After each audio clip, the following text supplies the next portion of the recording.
উঠেছেন, এখনই তিনি মঞ্চে উঠবেন।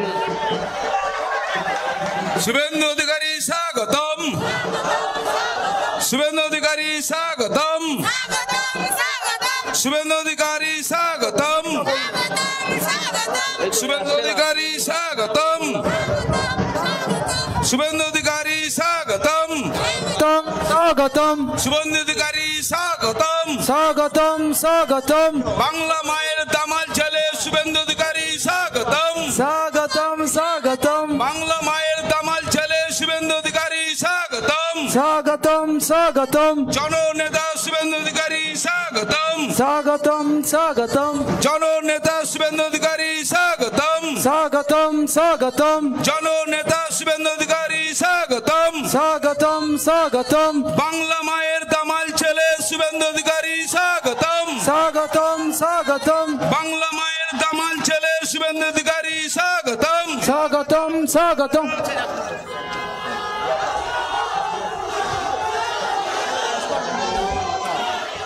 এখন শুভেন্দু বাবু পুষ্পারোহ নিবেদন করবেন আমাদের ভারত মাতার প্রতিকৃতিতে।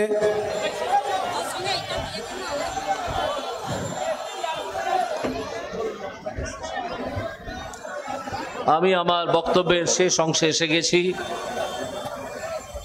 এই জন্য বলেছিলাম যে দিকে দিকে বিজেপি প্রার্থীদের জয়ী করার কথা ভাবুন, যে আপনাদের আত্মীয়, বন্ধু, পরিচিত এরা নিশ্চয়ই অনেকেই এই জেলার বাইরে বা ভারতের অন্যান্য রাজ্যে থাকে।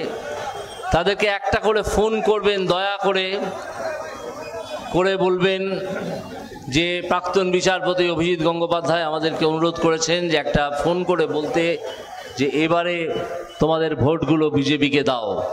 বিজেপির এবারের ডাক, এইবার 400 পার। আমরা 400-র বেশি আসন চাই। ভারতবর্ষে অনেক কাজ অনেক কাজ করা হয়নি, অনেক কাজ করা হয়নি।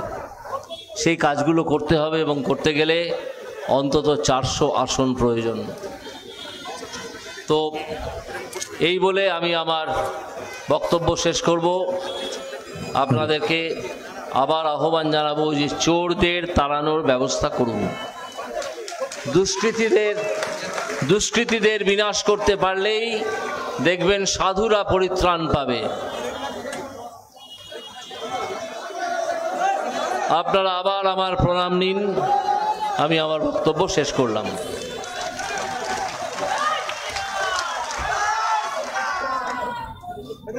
ধন্যবাদ অভিজিৎ গঙ্গোপাধ্যায় মহাশয়কে। ইতিমধ্যে এই সভায় গৌরবময় উপস্থিতি পশ্চিমবঙ্গ বিধানসভার বিরোধী দলনেতা তথা মেদিনীপুরের দামাল ছেলে এবং লড়াকু নেতৃত্ব আমাদের সবার প্রিয় শুভেন্দু অধিকারী মহাশয়, অভিজিৎ গাঙ্গুলি মহাশয়কে, সোহম দাস 8ম শ্রেণী 2023-এ আঁকা ছবি, 8ম শ্রেণীতে পাঠরত 2023-এ আঁকা ছবি উপহার দিচ্ছেন এবং আমাদের চৈতন্যপুর 3 নম্বর অঞ্চলের পঞ্চায়েত সদস্যরা অভিজিৎ বাবুকে পুষ্পস্তবক দিয়ে বরণ করে নিচ্ছেন।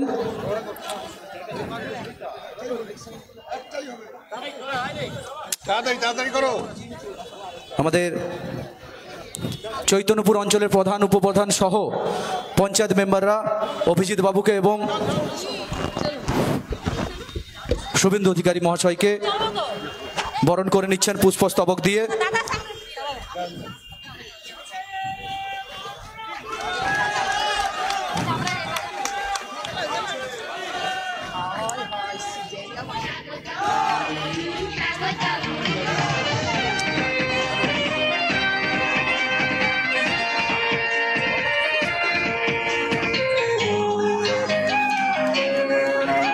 সকলকে একটু ডায়াসটা খালি করার জন্য অনুরোধ করব, আমাদের একটু ডায়াসটা খালি করার জন্য অনুরোধ করব।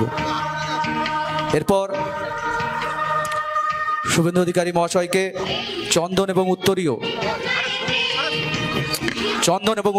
বরণ করে নিচ্ছেন আমাদের মহিলা মোর্চার সদস্যরা এবং সেই সঙ্গে পুষ্পস্তবক দিয়ে বরণ করে নিচ্ছেন আমাদের মণ্ডল সভাপতি অরুণ কুমার মাইতি মহাশয়।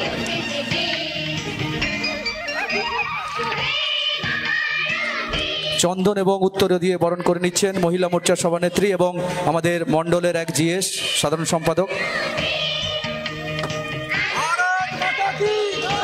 ভারত মাতা কি।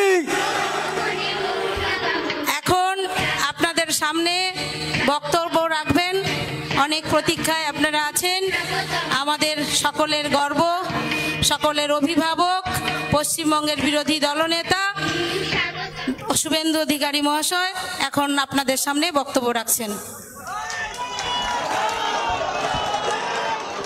भारत माता की जय श्री राम। সমবেত রাষ্ট্রবাদী দেশপ্রেমিক ভদ্রমণ্ডলী, গণদেবতা জনতা জনার্দন, শুধু কালো মাথা, কোথাও তো ফাঁকা নাই। কালকে ঠগি পিসি আসছে হলদিয়াতে, সব গরু বেঁধে রাখবেন, কালকে একটাও গরু ছেড়ে রাখবেন না, বাড়িতে জামা কাপড় শুকোতে দেবেন না, চেষ্টা করবেন বাইরে না বেরোনোর। মানে চোরেদের রানী কাল আসছে, এক গাদা চোর সাথে নিয়ে, যে কোনো সময় গরু চুরি হতে পারে এবং জামা কাপড়ও টেনে নিয়ে পালিয়ে যেতে পারে, খুব সাবধান। সকলকে ধন্যবাদ জানাই। এটা আমার তৃতীয় প্রোগ্রাম। চতুর্থ প্রোগ্রাম রেয়াপাড়া শিবালয় মন্দির প্রাঙ্গণে 5000 মানুষ বসে আছেন। আমি 1 মার্চ শুরু করেছিলাম, আজকে 77 দিন, উত্তরবঙ্গের 17টা সহ আমি 115টা কর্মসূচিতে ইতিমধ্যে অংশগ্রহণ করেছি। আমি সকলকে শ্রদ্ধা, কৃতজ্ঞতা, অভিনন্দন জানাই। গুরুজনদের আশীর্বাদ ছিল, আছে, তাদের সকলকে আমি প্রণাম জানাই, মায়েদের আমি বন্দন করি। আজকের এই কর্মসূচিতে সভাপতিত্ব করছেন সভানেত্রী, আমাদের জেলা কমিটির, এই রাজ্যের তফসিলি আন্দোলনের মুখ, বিধানসভার আমাদের সম্পদ, হলদিয়ার বিধায়িকা, আমাদের জেলা প্রেসিডেন্ট মাননীয়া তাপসী মণ্ডল মহোদয়া। এই রাজ্যের চোরেদের যিনি রাতের ঘুম কেড়ে নিয়েছেন, যিনি চোরেদেরকে কার্যত তিহারের দরজা দেখিয়ে দিয়েছেন, যার চাকরির মেয়াদ ফুরোনোর অনেক আগে আরো বড় প্ল্যাটফর্মে গিয়ে মোদিজির সাথে কাজ করার জন্য যিনি মোদিজির পরিবারের সদস্য হয়েছেন, আমাদের প্রার্থী, বরেণ্য ব্যক্তিত্ব, বাংলার নতুন জাগরণের অগ্রদূত, জাস্টিস অবসরপ্রাপ্ত অভিজিৎ গাঙ্গুলি মহোদয়। মঞ্চে উপবিষ্ট আছেন আমাদের বিধানসভার চিফ হুইপ, যিনি 4 তারিখে দিল্লি যাচ্ছেন, মানে আলিপুরদুয়ার থেকে জিতে গেছেন, মনোজ টিগ্গা। আমার নাম করে লিখে রাখুন, 4 লাখ ভোটে জিতবেন মনোজ টিগ্গা, কেউ হারাতে পারবে না। আমি গিয়ে দেখে এসেছি, তাকে আমি জোহার জানাবো। আমাদের জনজাতি নেতা, টি গার্ডেন থেকে উঠে এসেছেন, একেবারে প্রান্তিক মানুষ। আমাদের মধ্যে নেতা অনুপম মল্লিক, প্রদীপ দাস, স্বপন দত্ত, তপন দা, তপন ব্যানার্জি, পীযুষ ভাই, সোমনাথ ভাই, এবং বিশেষ করে আমার মন্ডল প্রেসিডেন্টদের নাম না বললে, অরুণ আছে, স্নেহাশিস আছে, সূর্য আছে, রাজু আছে, প্রত্যেককে সম্মানিত মঞ্চ আমি ধন্যবাদ জানাই। আমি মহিলা মোর্চার আমার বোন দিদিদেরকে ধন্যবাদ জানাই। কপালে চন্দন দিয়েছেন, হাতে ফুল দিয়েছেন, পুষ্প দিয়ে বরণ করে নিয়েছেন। আমরা কেউ ভারত পিতা বলি না, ভারত মাতা বলি। মায়েদেরকে আমি প্রণাম জানাই, শক্তি স্বরূপা দেবী শক্তিকে শ্রদ্ধা জানাই। আপনারা জানেন ইতিমধ্যে 380টা কেন্দ্রে ভোট হয়ে গেছে। আমার কথা নয়, অমিত শাহজির কথা। 270-এর বেশি আসন ইতিমধ্যে নরেন্দ্র মোদীজির নেতৃত্বে বিজেপি পেয়েছে এবং বিজেপির সরকার হয়ে গেছে। দুটো আসনে বিনা প্রতিদ্বন্দ্বিতায় জিতেছে ভারতীয় জনতা পার্টি। গুজরাটের সুরাট, মধ্যপ্রদেশের ইন্দোর।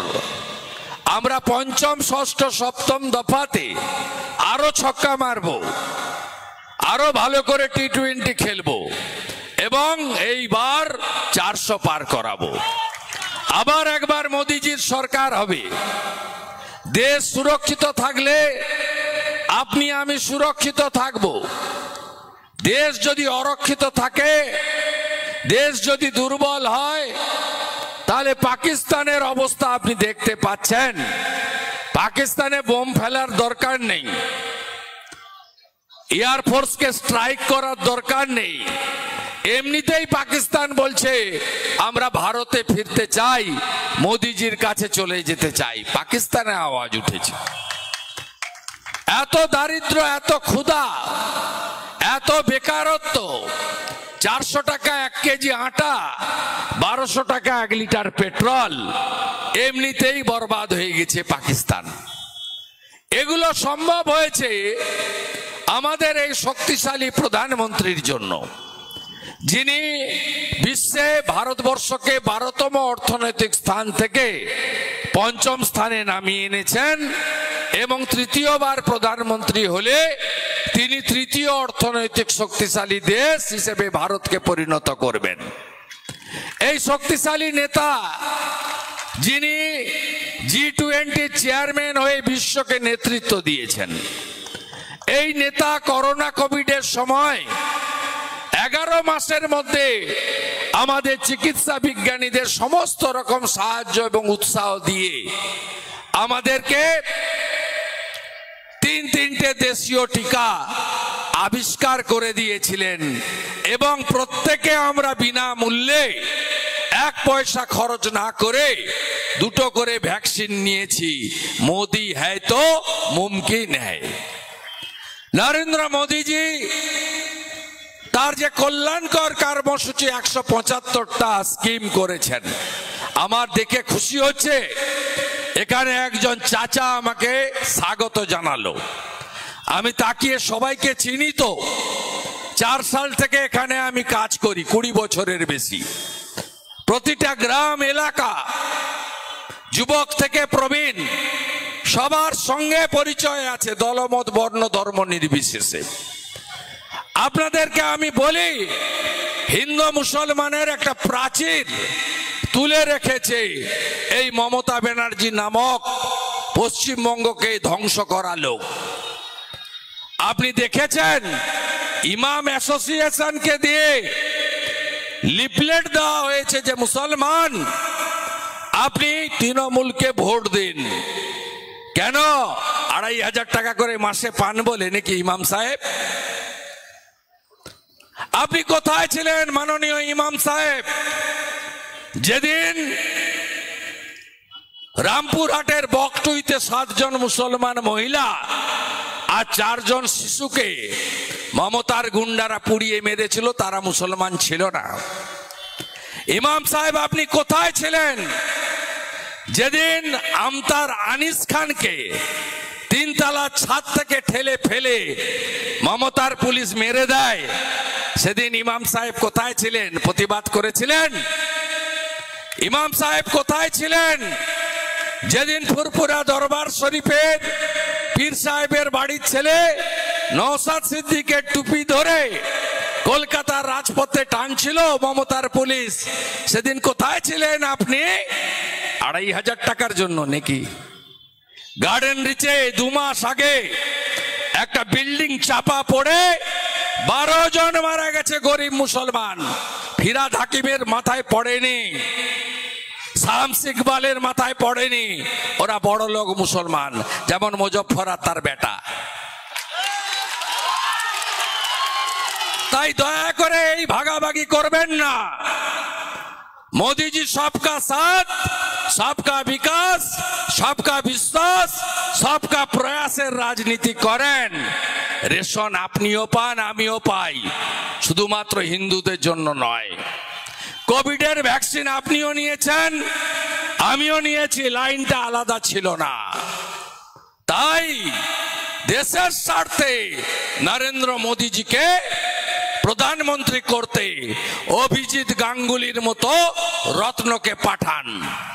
আমার বিশ্বাস যে হলদিয়া নগরী সতীশ বাবু তৈরি করেছেন, বিরাজ বাবু, কুমার বাবুরা তৈরি করেছেন, যে তমলুক তাম্রলিপ্ত নামে পরিচিত